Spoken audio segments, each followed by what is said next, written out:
Je vends mon entreprise, gestion financière, aspects juridiques, fiscaux, Kesako, pas très marrant tout ça. Eh bien, dédramatisons la problématique de la due diligence, de la data room, de tous ces éléments qui ne plaisent pas forcément énormément aux entrepreneurs.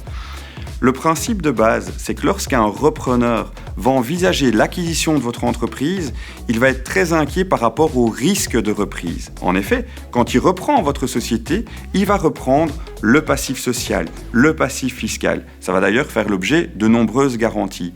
Si au moment de l'acquisition, au moment de la due diligence d'acquisition, il commence à perdre confiance et se rendre compte que les montants en jeu et les risques sont supérieurs ou fortement importants par rapport au montant de la reprise, il va se refroidir et il va en rester là.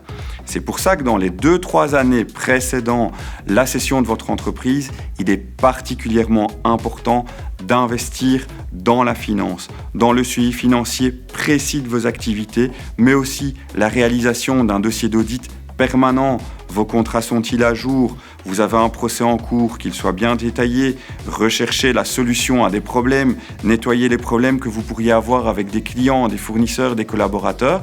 Tous ces éléments, une fois nettoyés, réalisés de manière transparente et bien documentée, vont vous permettre de réaliser une opération dans les meilleures conditions de probabilité et de valorisation.